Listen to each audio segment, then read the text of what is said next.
Break के बाद आपका स्वागत है। आप देख रहे हैं यो मनी। पूजा भिंडे हमारे साथ बनी हुई। अब एक क्वेरीज को आंसर करने के लिए बात करते हैं अब अगले व्यूअर से। रमेश हमारे साथ हैं अहमदाबाद से।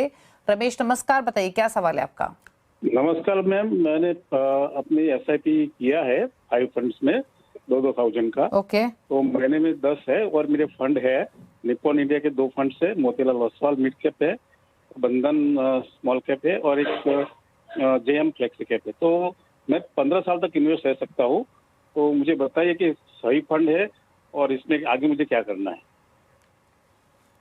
ओके, पूछ लेते हैं क्या सजेशन रहेगा। इनके फंड्स में बता दूं तो मोतीलाल ओसवाल इनके पास Nippon large cap 2000, Bandhan small cap 2000 Invesco mid cap, then again 2000 Nippon multi cap और जेएम फ्लेक्सी कैप में 2000 है। टोटल 1,80,000 की पोर्टफोलियो की वैल्यू है। 12 साल के पॉइंट ऑफ व्यू से ये पोर्टफोलियो बनाया है जिसमें 10,000 की सिप है। 25 ईयर्स एज है तो यंग इन्वेस्टर है, टाइम होराइजन भी काफी है। बताइए क्या सजेशन। जी बिल्कुल। Thank you so much Ramesh. सबसे पहले गोल की बात कर लेते हैं। आपका आपने मेंशन किया था आई थिंक पोर्टफोलियो में 12 साल, लेकिन आई थिंक अभी आपने मेंशन किया कि आप 15 साल तक भी होल्ड कर सकते हैं। तो दोनों बता देती हूँ आपको। करंट वैल्यू आपके पोर्टफोलियो की है 1,80,000। 10,000 की एसआईपी कर रहे हैं आप कुछ 5 फंड्स में। ठीक है, अगर आप 12 साल होल्ड कर सकते हैं 12% रिटर्न अजम्पशन पे तो 40 लाख के आसपास की राशि बनेगी। और अगर आप 15 साल तक होल्ड करना चाहते हैं तो 60 लाख के आसपास की आपकी पोर्टफोलियो की वैल्यू बन जाएगी।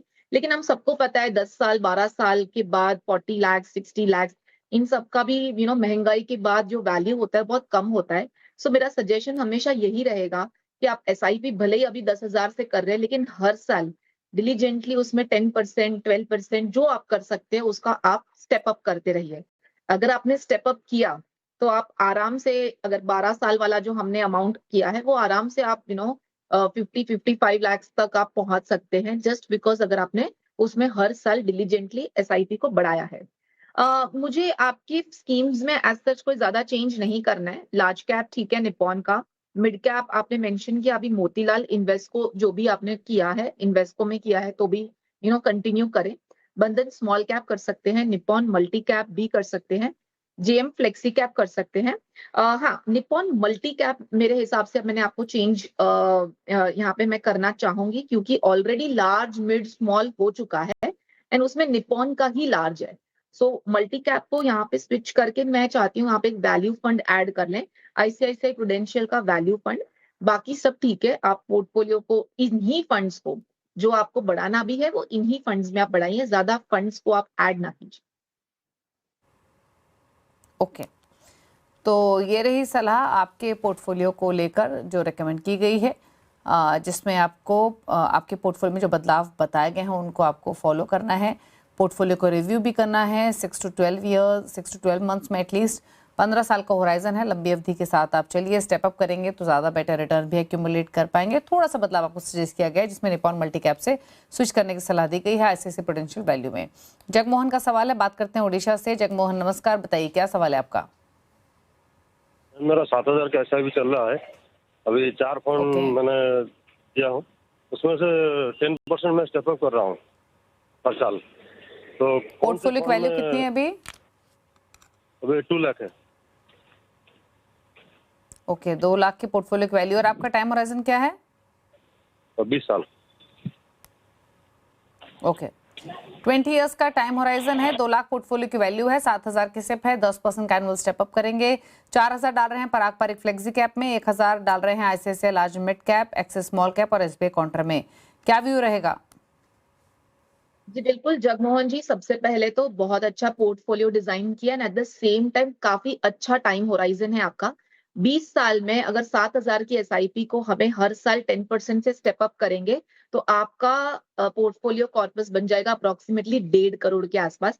सो एक अच्छा खासा रिटर्न बन रहा है यहाँ पे। 2 चीज मैं आपको खाली कहूंगी, एक मिड कैप मिसिंग लग रहा है मुझे आपके पोर्टफोलियो में जो बहुत इंपॉर्टेंट है, कोटक मिड कैप फंड जो आप ऐड कर लें।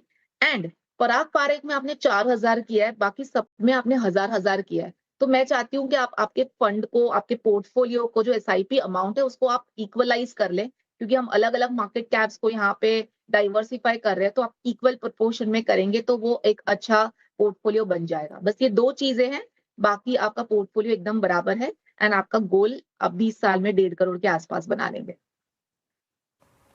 ओके, तो ये रही सलाह आपके पोर्टफोलियो को लेकर। 1.5 करोड़ के आसपास की राशि इकट्ठा कर लेंगे। आपके पोर्टफोलियो में एक मिड कैप फंड की जरूरत है, कोटक मिड कैप आप ऐड कर सकते हैं, स्टेप अप जरूर करें 10%, ये सजेशन दिया गया है। चलिए पूछ लेते हैं पूजा से उनके टॉप 4 फंड्स। पूजा बताइए क्या सजेशन रहेंगे आपकी तरफ से, टॉप चॉइसेस क्या हैं? जी बिल्कुल दीपाली, सबसे पहले एक बात बता दूं, फंड्स एसआईपी के रूट में शुरू करें, 7 to 10 इयर्स का एक होराइजन रखें लॉन्ग टर्म के हिसाब से। प्योर इक्विटी फंड्स बता रही हूँ। मल्टी कैप में White Oak multi cap fund, flexi cap में Parag Parikh flexi cap fund, एक pure mid cap Kotak mid cap fund और एक वैल्यू स्ट्रैटेजी का फंड सजेस्ट कर रही हूँ, एचएसबीसी का वैल्यू फंड। आपके पोर्टफोलियो में अगर एग्जिस्टिंग ये कैटेगरीज हैं तो अलग से ऐड करने की जरूरत नहीं है। अगर आप नया इन्वेस्टमेंट शुरू कर रहे हैं तो आप इन फंड्स का चुनाव कर सकते हैं। जी शुक्रिया पूजा आपका डिटेल्स बताने के लिए। तो ये रहे टॉप 4 फंड्स पूजा की तरफ से, आपकी स्क्रीन पर नोट कर लीजिए। अगर आप पूजा के हिसाब से पोर्टफोलियो क्रिएट करना चाहते हैं, White Oak multi cap fund, Kotak mid cap, HSBC value और Parag Parikh flexi cap. Thank you Pooja आने के लिए शो में और सभी क्वेरीज को आंसर करने के साथ साथ अपनी चॉइसेस बताने के लिए। इसी के साथ यौमनी में इतना ही। ब्रेक के उस पार भी खबरें जारी हैं। नमस्कार।